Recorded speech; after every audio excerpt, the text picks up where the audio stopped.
ఈ కొత్త సంవత్సరంలో అయినా రేవంత్ రెడ్డి పాడు బుద్ధి, వక్రీకరించే బుద్ధిపై పిచ్చి మాటలు మాని హుందాగా మాట్లాడేలా మంచి బుద్ధి ఇవ్వాలని, ఆయన గుణం మారాలని దేవుణ్ణి కోరుకుంటున్నానని అసెంబ్లీ బయట MLA doctor Kalvakuntla Sanjay media point వద్ద మాట్లాడారు.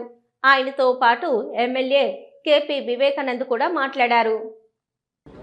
తెలంగాణ పట్ల ప్రేమున్నోడు, తెలంగాణ పట్ల ఆప్యాయతున్నోడు, తెలంగాణ ప్రజల పట్ల నిజాయితీగా పనిచేసేటోడు మీకు అడ్వైజర్గా ఉండాలి. ఎవరు మీకు అడ్వైజర్? మరి ఇప్పుడు ఆంధ్రప్రదేశ్ రాష్ట్రంలో మన మీద పాలమూరు రంగారెడ్డి ఆపమని వందల కొద్ది కేసులు వేసిన ఆదిత్యనాథ్ దాస్ గారు మీకు ఇప్పుడు అడ్వైజర్. ఆయన ఇచ్చే అడ్వైజ్ ఏంది? మీకు జూరాలలో లిఫ్ట్ చేయాలని. జూరాలలో నీళ్ళు లేవని మీకు తెలుసు, మొత్తం అందరికీ తెలుసు, అక్కడ ఉన్న రైతులకు కూడా తెలుసు. లిఫ్ట్ చేయాలని ఆయన చెప్తే మీరు ఆయన మాట పట్టుకొని కూర్చుంటా ఉన్నారు. దయచేసి ఫస్ట్ మీకు చెప్పేది ఒక రిక్వెస్ట్, మంచి అడ్వైజర్ని పెట్టుకోండి. తెలంగాణ సోయి, తెలంగాణ నీళ్ల పట్ల అవగాహన ఉన్న చాలామంది ఇంజనీర్లు ఉన్నారు. దయచేసి ఫస్ట్ ఒక ఆంధ్ర అడ్వైజర్ని తీసేసి, ఎవరైతే ఇదే పాలమూరు రంగారెడ్డి మీద వందల కేసులు వేసినాడు ఆ రోజు ఆపమని 2014 నుంచి 19 వరకు చంద్రబాబు నాయుడు గారి పవర్లో ఉన్నప్పుడు ఈ ఆదిత్యనాథ్ గారు అక్కడ ఇరిగేషన్ సెక్రటరీ, ఆయనే వందల కొద్ది కేసులు వేసినాడు. ఎట్లా ముందలు పోతుంది పాలమూరు రంగారెడ్డి? దయచేసి ఇప్పటికైనా చెప్తా ఉన్నాము, మీరు బూతు పురాణాలు ఆపి మంచి అడ్వైజర్ని పెట్టుకొని, మిగతా ఎట్లాగో మీరు ఆంధ్రప్రదేశ్ అడ్వైజర్లు తీసుకుంటారని మాకు తెలుసు, కానీ నీళ్ళకు సంబంధించిన విషయం ఇది. ఇప్పుడు ఎప్పటికే తెలంగాణ రాష్ట్రం, తెలంగాణ ప్రజలు ఆ దశాబ్దాల కాలంలో నీళ్ళ కోసం కష్టపడ్డాము. ఇప్పుడన్నా మంచి అడ్వైజర్ తీసుకోవాలని చెప్పి ముఖ్యమంత్రి గారు చెప్తా ఉన్నాం. రెండోది ఏమనంటే, ఉత్తమ్ కుమార్ రెడ్డి గారు ఇప్పుడు ఒక చుక్క నీళ్ళు ఒక ఎకరానికి రాలే ఇప్పటివరకు అంటాడు. ఎంత విచిత్రంగా ఉండదంటే ఉత్తమ్ కుమార్ రెడ్డి గారు మాట్లాడితే తనకి ఇప్పటి వరకు మనిషోడు సబ్జెక్ట్ అర్థమవుతలేదు, తనకి ఇప్పటికి కూడా అర్థమవుతలేదు సబ్జెక్ట్. పాలమూరు రంగారెడ్డి 27,000 కోట్లు ఖర్చు పెట్టి నీళ్ళు ఇవ్వలేదంటే మొత్తం హెడ్ అంతా అయిపోయింది కదా. ఇప్పుడు మీరు ఒక కార్ తయారవుతుంది, కార్ తయారు ఏమవుతుంది? ఫస్ట్ బాడీ అవుతుంది, బాడీ తర్వాత ఇంజన్ అవుతుంది, ఇంజన్ బాడీ అవి అయిపోయినాక ఏమవుతుంది? కారు 90% తయారైనట్టు. దానికి ఒక చిన్న 4 టైర్లు పెట్టాలి. ఇప్పుడు మీ పని ఏంది? మేము ఇల్లు కట్టినాం, మంచిగా ఫ్లోరింగ్ వేసినాం,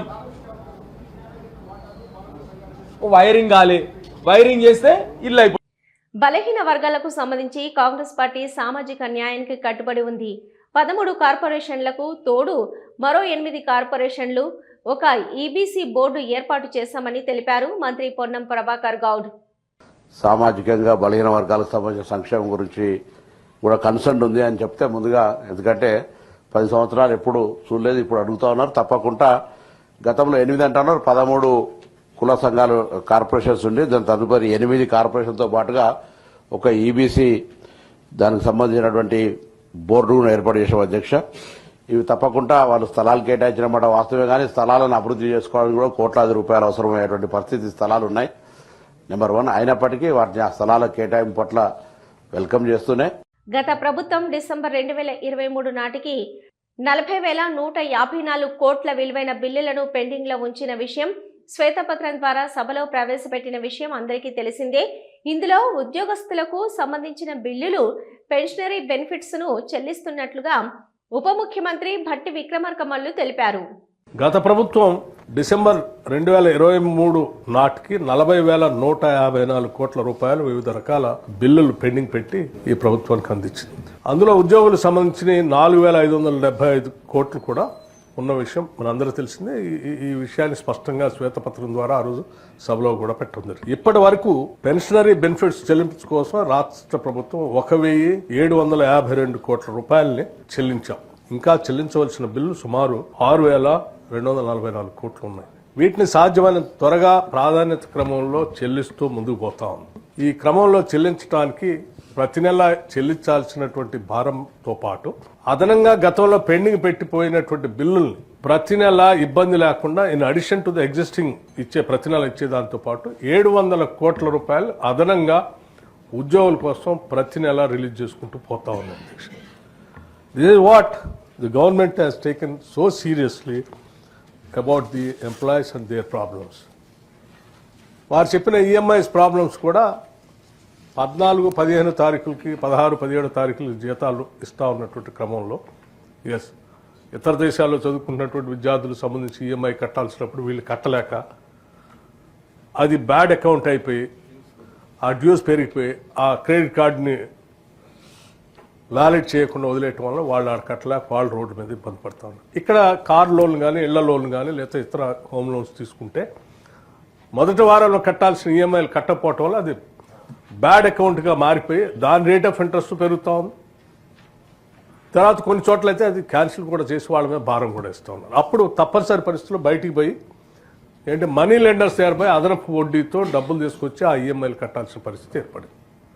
సో ఇది ఓవరాల్గా ఒక విషియస్ సర్కిల్లోకి రాష్ట్ర ప్రభుత్వానికి సంబంధించిన ఉద్యోగస్తులందరినీ నెట్టేశారు అధ్యక్ష.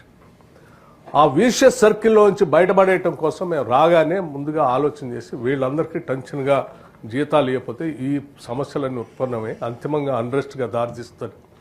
మొదటి తారీఖు నాడే ఎట్టి పరిస్థితుల్లో ఎన్ని ఇబ్బందులున్నా ఈ రాష్ట్రంలో ఉన్నటువంటి ఉద్యోగులందరికీ కూడా మొదటి తారీఖు నాడే జీతాలు ఇవ్వాలనేటువంటి విధానపరమైన నిర్ణయం తీసుకొని ఈ ప్రభుత్వం అమలు చేస్తూ ముందుకు పోతోంది. నిన్నటికి నిన్న మొదటి తారీఖు నాడు ఫస్ట్ తారీఖు నాడు జనవరి 1 తారీఖు నాడు వాళ్ళ జీతాలు కూడా వాళ్ళందరికీ ఇవ్వటం జరిగింది అధ్యక్ష. This we are continuing it very meticulously.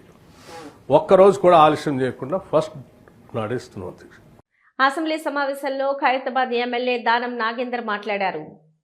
ఇది ఏదో కంటామినేటెడ్ వాటర్ పోతుంది, కంటామినేటెడ్ వాటర్ ద్వారా ప్రజలకు మురికి, ఇప్పుడే నల్గొండ వాసులు మా ఉన్నటువంటి ఇరిగేషన్ కానీ మా రైతులు పండిస్తున్నటువంటి పంట అమ్ముకోలేని దయనీయ పరిస్థితిలో ఉన్నామని చెప్పేటువంటి పరిస్థితి వచ్చింది అంటే దీన్ని కోల్డ్ స్టోరేజ్ వేయడం వల్లనే వచ్చిందని చెప్పడానికి నేను కూడా సంకోచించడం లేదు. ఎందుకంటే అధ్యక్ష, ఈ యొక్క ప్రక్షాళనకి సంబంధించి ముఖ్యమంత్రి గారు ఒక ప్రణాళికబద్ధంగా ప్రధానంగా మీరు చూసినట్టయితే ముందుగా అడ్వాన్స్ గా ఒక టీమ్ ఆఫ్ మెంబర్స్ ని మినిస్టర్స్ ని కోఆర్డినేట్ చేసుకుంటూ సౌత్ కొరియాకు పంపించి సౌత్ కొరియాలో వచ్చేటువంటి ఏదైతే వేస్ట్ వాటర్ కానీ లేకుంటే సివరేజ్ వాటర్ కానీ వస్తూ ఉంటే దాన్ని ఎలాగా ప్రక్షాళన చేశారు, దాని మోడల్లో మనం ఎందుకు చేయొద్దు అని దానికి ఒక అధ్యయనం చేసి మొన్న గ్లోబల్ సమిట్ లో ప్రెజెంటేషన్ ఇచ్చిన తర్వాత నంబర్ ఆఫ్ మరి టోనీ బ్లేర్ కానీ ఇతరులందరూ కూడా దే హ్యావ్ అప్రిషియేటెడ్ ఈ ప్రాజెక్ట్ సంబంధించి. సో అధ్యక్ష, దీంట్లో నేను గౌరవ మంత్రి గారిని మీ ద్వారా కోరుతా ఉన్నాను, దీనికి ఒక టైం లైన్ ఏముంది? ఇప్పుడే చెప్పారు సుమారు $500 మిలియన్ పెట్టుబడి పెట్టడానికి వచ్చారని, దుష్మన్ ఫీల్డ్ కానీ లేకపోతే ఇతర సంస్థలు వచ్చాయని చెప్పి. మరి వచ్చేటువంటి కంపెనీలు ఎప్పుడు first phase, second phase, third phase, 3 ఫేజుల కింద, ఎందుకంటే ఇది ఈజీ అయిన పని కాదు. బట్ ఒక పట్టుదల ఉంటే where there is a will there is a way అన్నట్టుగా తప్పకుండా దానికి అవకాశం ఉంది చేయడానికి. ఆ ప్రక్షాళన అంచెలంచెలుగా చేయాల్సిన అవసరం ఉంది. అయితే అధ్యక్ష, ఎప్పుడైతే ఈ మూసీ ప్రక్షాళన జరగాలని, మూసీ రివర్ ని పూర్తిగా అభివృద్ధి చేయాలని ఆలోచన వచ్చినప్పుడు నేను I would like to draw the attention of the minister. మన ఎందుకంటే మినిస్టర్ గారు ఇంటలేరు కాబట్టి, so I would like to draw the attention of the minister. ఈ మూసీ ప్రక్షాళన చెయ్యాలని అనుకున్నప్పుడు ఏదైతే ఇష్యూ జరిగింది అధ్యక్ష, మరి మూసీ ఒక ప్రకటన చేసిన తర్వాత సోషల్ మీడియాల ద్వారా కానీ ఆ మూసీలో ఉన్నటువంటి ఆక్యుపైడ్ ఉన్నటువంటి వారికి రిహాబిలిటేషన్ అంటే మళ్ళీ ఆల్టర్నేట్ గా వాళ్ళకి ఇస్తామని చెప్పి సుమారు 12,000 ఇండ్లు అప్పుడున్న ప్రభుత్వం కూడా ఒక ప్రకటన చేసింది. అలాగా చేయాలనుకున్నప్పుడు ముఖ్యమంత్రి గారిని అనుచితమైనటువంటి వ్యాఖ్యలు, సోషల్ మీడియాని మిస్యూజ్ చేసి చేసినటువంటి వ్యాఖ్యలు అందరికీ irrespective of any political party కానీ మిగతా అందరికి కూడా బాధ కలిగింది అధ్యక్ష. ఎందుకంటే సోషల్ మీడియా ద్వారా ఈ రోజు ఏఐలో ఏమొస్తుందో ఏం పోతలేదో ఏం తెలుస్తలేదు కాబట్టి దానివల్ల జరిగింది.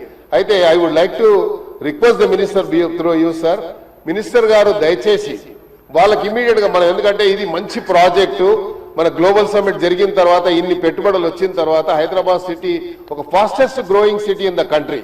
మనం సుమారు ఈ రోజు గ్రేటర్ హైదరాబాద్ లో 300 మరి కార్పొరేషన్ మున్సిపాలిటీస్ డివిజన్స్ చేసినప్పుడు హైదరాబాద్ సిటీ విస్తరణ మనం చూసినట్టయితే అధ్యక్ష ఏ గ్రేటర్ సిటీ కూడా హైదరాబాద్. అధ్యక్ష, మీరు ఈ సభకు కస్టోడియన్. ఈ సభలో అధికార పక్షమైన ప్రతిపక్షమైన ఎమ్మెల్యేలందరికీ సమాన హక్కులు ఉంటాయి. ఆ హక్కులను కాపాడవలసిన బాధ్యత మీపై ఉంది. మా గొంతు నొక్కుతున్నప్పుడు మా హక్కులను భంగం కలుగుతున్నప్పుడు మీరు మా రెస్క్యూకు రావాలి, మీరు మమ్మల్ని ప్రొటెక్ట్ చేయాలని, కానీ అందుకు విరుద్ధంగా సభను నడుపుతున్నారని నిరసన తెలిపారు మాజీ మంత్రి హరీష్ రావు. ప్లీజ్ హరీష్ రావు గారు ప్లీజ్ క్వశ్చన్ కు సంబంధించి క్వశ్చన్ కాదు సార్, ఒక్క నిమిషం Please, వినండి. please. మీరు sir, Please. You are the custodian of this house. ఈ సభలో అందరి సభ్యులకు సమానమైన హక్కులు ఉంటాయి. మీరే మా హక్కుల్ని కాపాడాలి. Sir, sir. వినండి హరీష్ రావు గారు, హరీష్ రావు గారు. వినండి, నేనేం అన్పార్లమెంటరీ మాట్లాడతలేను. ఎల్ఏ మినిస్టర్ గారు క్లారిఫికేషన్ ఇచ్చిండు. ఇవ్వలేదు. ఎవరి- please listen to me sir, దయచేసి ఒక్క నిమిషం వినండి. Sir, you are the custodian of the house. సభలో ఉండే సభ్యులందరికీ సమానమైన హక్కులు ఉంటాయి. మీరే మా హక్కుల్ని కాపాడాలి, మీరు మా రెస్క్యూకు రావాలి. 2-3 విషయాలు సార్ ఇక్కడ. ఒకటి, బిఎస్సి మినిట్స్ మీరు హౌస్ లో పెట్టారు. నేను దీని మీద కూడా మాట్లాడాలనుకుంటున్నా. It was decided that the Honorable Speaker will decide the number of dates for which the assembly sessions will be held, keeping in view of the business to be transacted. మనం బీఎస్సీలో ఏం decide చేసినాం sir? 7 రోజులు శాసనసభ నడుపుతామని, ఆ తర్వాత మళ్ళీ BSc meeting పెట్టి decide చేస్తామన్నారు. ఇక్కడ ఎక్కడ కూడా బీఎస్సీ మినిట్స్ లో 7 రోజులు సభ జరుపుతామని రాలేదు. బీఎస్సీని జరిగిన నిర్ణయం వేరు, మీరు ఇక్కడ పెట్టినటువంటి ఎజెండా వేరు. దీన్ని సరిదిద్దండి, దీని మీద ఎలియా మినిస్టర్ గారు క్లారిఫై చేయాలి. నంబర్ 2 సార్, మాకు బిజినెస్ మొన్న రాత్రి 3ంటికి వచ్చింది, ఉదయం 3ంటికి పంపారు. ఈ రోజు అసెంబ్లీలో ఏం బిజినెస్ ఉందనేది పొద్దున 2 గంటలకు వచ్చింది సార్. పొద్దున 2 గంటలకు వస్తే సభ్యులు ఎప్పుడు ప్రిపేర్ అవుతారు, ఎప్పుడు రాగలుగుతారు? Is it the way of functioning the assembly? దయచేసి ఎజెండాను 24 గంటల ముందు పంపడం ఒక పద్ధతి, సాంప్రదాయం, దాన్ని నేర్చుకోండి. నంబర్ 2. నంబర్ 3 అధ్యక్ష, ఇప్పుడు ప్రధాన ప్రతిపక్షం ఒక క్వశ్చన్ మీద ముఖ్యమంత్రి గారు లేచి మాట్లాడారు, సభానాయకుడు ఓకే. దాని మీద మీరు ఇంకొక విపక్షానికి ఇచ్చి మాకు మైక్ ఇవ్వకపోవడము, మేము అడిగిన ప్రశ్నలకు ఒక్కదానికి క్లారిఫికేషన్ లేదు. ఇది పూర్తిగా ప్రధాన ప్రతిపక్షం గొంతు నొక్కడం కాదు సార్. మాకెందుకు ప్రొటెస్ట్ చేయడానికి మైక్ ఇయ్యరు? క్వశ్చన్ అవర్ లో ప్రొటెస్ట్ అనేటువంటిది ఆ పార్టీ యొక్క హక్కు సార్. సో అందువల్ల కైండ్లీ లీజన్, ఒక 2 నిమిషాలే ఇవ్వండి. Protest is our right, members right, rule book లో స్పష్టంగా ఉంది. మీరు మా దిక్కే చూడరు, మాకు మైక్ ఇవ్వడం అనేది కరెక్ట్ కాదు. ముఖ్యమంత్రి గారు మాట్లాడుతూ ఏం మాట్లాడింది సార్? ఇప్పుడు ఆయన మాటలు అసలు మూసి కంపు కంటే ముఖ్యమంత్రి గారి మాటల కంపు ఎక్కువ ఉన్నది సార్. అది వినడం చాలా కష్టం.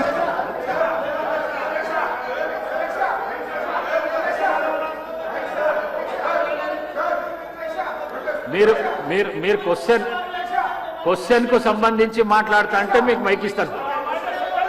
మీరు ముఖ్యమంత్రిని విమర్శిస్తా అంటే నేను మైక్ ఇవ్వను. ముఖ్యమంత్రిని విమర్శిస్తా అంటే మైక్ ఇవ్వను. ప్లీజ్ మీరు కూర్చోండి. శ్రీనివాస్ యాదవ్ గారు కూర్చోండి. ప్లీజ్ కూర్చోండి శ్రీనివాస్ యాదవ్ గారు. మీకు కూడా అవకాశం ఇచ్చినా కదా.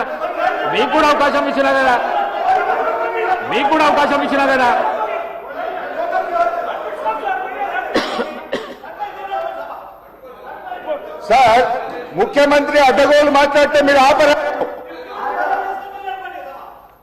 స్పీకర్ పక్షపాత వైఖరి నశించాలంటూ అసెంబ్లీ నుంచి గన్ పార్కుకు కాలినడకన బయలుదేరిన బీఆర్ఎస్ ఎమ్మెల్యేలు సేవ్ డెమోక్రసీ అసెంబ్లీ నడుపుతున్నారా, సిఎల్పి మీటింగ్ నడుపుతున్నారా, స్పీకర్ వైఖరి నశించాలి అంటూ నిరసన తెలిపారు.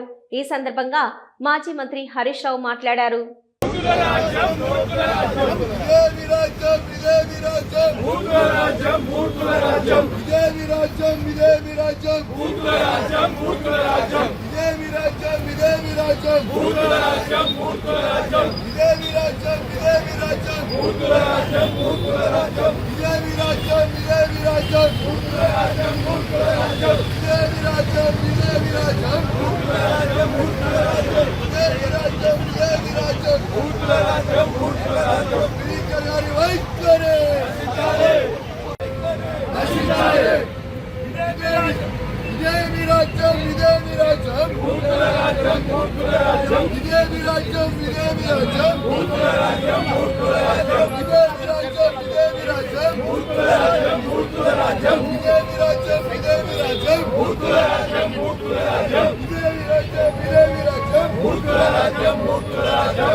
ఈరోజు శాసనసభ నడిపినటువంటి ఈరోజు తెలంగాణ శాసనసభ అంతా కూడా ఏకపక్షంగా ఒకే సైడు నడపడం పట్ల మా తీవ్రమైన నిరసన తెలియజేస్తూ ఈరోజు సభ నుంచి వాకౌట్ చేసి మేము బయటకు రావడం జరిగింది. ముఖ్యంగా ఈ శాసనసభ నడుస్తున్న తీరు పూర్తిగా ప్రజాస్వామ్య విలువలకు తిలోదకమిస్తూ శాసనసభ నియమ నిబంధనలను ఉల్లంఘిస్తూ ఈ సభ నడుపుతా ఉన్నారు. మొన్న బీఏసీ మీటింగ్ కు గంటన్నర సేపు ఆలస్యంగా వచ్చారు. మేమంతా పోయి కూర్చుంటే గంటన్నర దాకా బీఏసీ మీటింగ్ కు ప్రభుత్వం రాలే. బీఏసీ మీటింగ్ లో తీసుకున్న నిర్ణయాలు వేరు, ఈ రోజు శాసనసభలో బీఏసీ నిర్ణయాలని చెప్పి పెట్టింది పూర్తిగా వేరుగా పెట్టారు.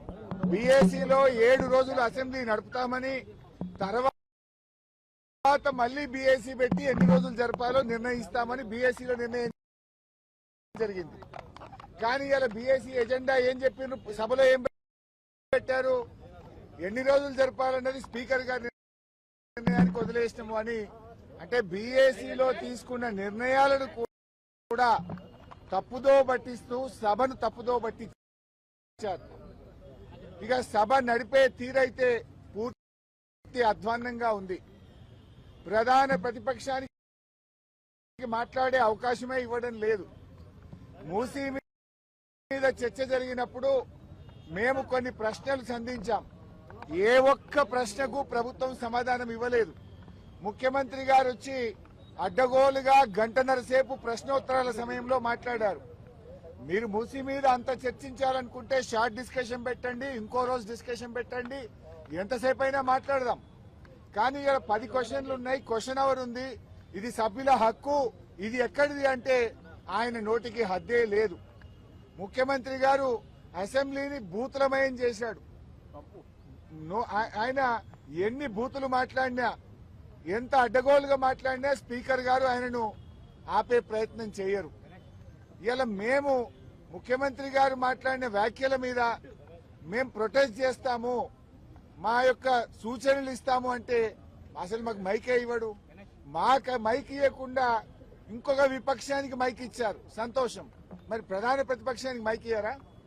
అంటే మీరు సభ ఏంది, బీఆర్ఎస్ పార్టీకి మైక్ ఇయ్యము, బీఆర్ఎస్ పార్టీ మాట్లాడొద్దు అనే పద్ధతి ఉంటే మరి ఉద్యమ నాయకునిపై ఇష్టం వచ్చినట్లు మాట్లాడుతున్న ముఖ్యమంత్రి రేవంత్ రెడ్డిని ఒకసారి కాదు 2 సార్లు ఉరి తీయాలని అన్నారు తెలంగాణ జాగృతి అధ్యక్షురాలు కవిత. ముందుగా తెలంగాణ ప్రజలందరికీ కూడా నూతన సంవత్సర శుభాకాంక్షలు తెలియజేస్తా ఉన్నాను. ఈ సంవత్సరం అంతా కూడా తెలంగాణ ప్రజలందరి జీవితాల్లో మంచిగా జరగాలని చెప్పి, మీరు కోరుకున్న పనులన్నీ నెరవేరాలని చెప్పి మనస్ఫూర్తిగా ఒక ఆడబిడ్డగా కోరుకుంటాను. మరి ఇవాళ నేను రాజీనామా చేసి దాదాపుగా 4 నెలలు, రేపు 3వ తారీఖు అయితే 4 నెలలు అవుతుంది. కానీ ఇంతవరకు గౌరవ కౌన్సిల్ చైర్పర్సన్ గారు నా రాజీనామాను ఆమోదించలేదు. అందుకనే ప్రత్యేకించి ఇవాళ వారి నుంచి కలిసి మరి నా రాజీనామాను ఆమోదించే ముందు నాకు ఒక్కసారి కౌన్సిల్లో మాట్లాడే అవకాశం ఇవ్వాలని చెప్పి వారిని రిక్వెస్ట్ చేయడం జరిగింది. మరి మోస్ట్ ప్రాబబ్లీ 5వ తారీఖు అవకాశం ఇస్తామని చెప్పి వారు చెప్పడం జరిగింది. వారు 5వ తారీఖు ఇచ్చే అవకాశాన్ని సద్వినియోగం చేసుకొని మరి నా రాజీనామాకు కారణాలు ఏంటో కూడా సవివరంగా వివరించి on the floor of the house నేను మళ్ళొకసారి నా రాజీనామాను యాక్సెప్ట్ చేయమని అడగబోతా ఉన్నాను. సో ఈ విషయాన్ని తెలంగాణ ప్రజలందరికీ తెలియజేస్తా ఉన్నాను. పార్లమెంటరీ ప్రాక్టీసెస్ కానీ, మనము ఫాలో అవ్వాల్సినటువంటి ప్రొసీజర్స్ కానీ కరెక్ట్గా ఫాలో అయితే బాగుంటుంది. అందుకనే ఆ రోజు అవకాశం తీసుకొని మాట్లాడి నా రాజీనామా కారణాలు కూడా వివరిస్తారని ఈ సందర్భంగా మీ అందరికీ తెలియజేస్తా ఉన్నాను. అట్ ద సేమ్ టైం నిన్న ఈరోజు రాష్ట్రంలో జరుగుతున్నటువంటి రాజకీయాలన్నింటినీ కూడా, పరిణామాలన్నింటినీ కూడా మనం చూస్తూ ఉన్నాం. మరి ప్రత్యేకించి ఈ మధ్యనే నేను పాలమూరు జిల్లాకు కూడా మరి పర్యటనకు వెళ్ళడం జరిగింది. 10 ఏళ్ల బీఆర్ఎస్, 2 ఏళ్ల కాంగ్రెస్ లో కూడా పాలమూరు రంగారెడ్డి ప్రాజెక్ట్ అనేటటువంటిది 1 ఎకరానికి కూడా నీళ్లు ఇవ్వలేకపోయినటువంటి మాట 100% వాస్తవం. అయితే 10 సంవత్సరాలు బీఆర్ఎస్ ఈ ప్రాజెక్టు సాగదీసిందని చెప్పి నిన్న గౌరవ ముఖ్యమంత్రి గారు ఏవైతే విమర్శలు చేసినారో అవి మాత్రం నేను తీవ్రంగా ఖండిస్తా ఉన్నాను. ఎందుకంటే ఒక ఉద్యమ నాయకుడిని పట్టుకొని టెర్రరిస్ట్ కసబ్తో కంపేర్ చేస్తూ ఒకసారి ఉరేయాలి, రాళ్లతో కొట్టాలి అనేటటువంటి మాటలు ఏవైతే మాట్లాడిందో అది ముఖ్యమంత్రి పదవిలో ఉన్నటువంటి వ్యక్తులు మాట్లాడే మాటల్లాగా లేవు. దీన్ని మేము చాలా తీవ్రంగా ఖండిస్తా ఉన్నాం. మరి ప్రత్యేకించి నేను కేసీఆర్ గారి బిడ్డగా రేవంత్ రెడ్డి గారు అట్లాంటి మాటలు మాట్లాడుతూ ఉంటే నా రక్తం మరిగిపోతా ఉంది.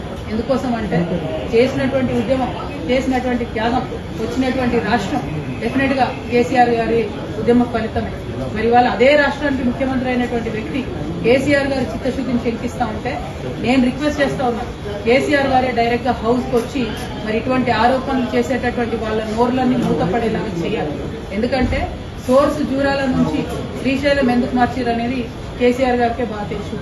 అట్లా కాకుండా ఈ బబుల్ షూటర్స్ గా చెప్పుకునేటటువంటి వాళ్లకు డిప్యూటీ ఫ్లోర్ లీడర్ పదవులు ఇచ్చి మరి వారితో జవాబు చెప్పిద్దామంటే ప్రజలకైతే విషయం అర్థం కాదు, మ్యాటర్ పోదు. మరి బబుల్ షూటర్ల వల్లనే ఈ ట్రబుల్ అంతా వచ్చింది. ఈ బబుల్ షూటర్ల వల్లనే మొదటి ప్యాకేజ్ దెబ్బపడ్డది. ఈ బబుల్ షూటర్ వల్లనే పాలమూరు రంగారెడ్డి లాంటి ప్రాజెక్టులు చాలా పెద్ద ఎత్తున ఇబ్బంది పడ్డాయి.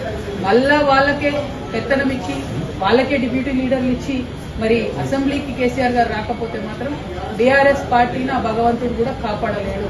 In the interest of the people of Telangana KCR గారు వస్తే బాగుంది. ఎందుకు మాట కేంద్ర ప్రభుత్వం సేంద్రియ వ్యవసాయాన్ని ప్రోత్సహించేందుకు అమలు చేస్తున్న పరంపరాగత కృషి వికాస్ యోజన పథకం కింద నిధులు పంపిణీ 60:40 నిష్పత్తిలో ఉంటుందని వ్యవసాయ శాఖ మంత్రి తుమ్మల నాగేశ్వరరావు తెలిపారు. గత 10 సంవత్సరాలుగా తెలంగాణ రాష్ట్ర ప్రభుత్వం కేంద్ర ప్రభుత్వ పథకాలను సమర్థవంతంగా వినియోగించుకోలేదని ఆయన పేర్కొన్నారు.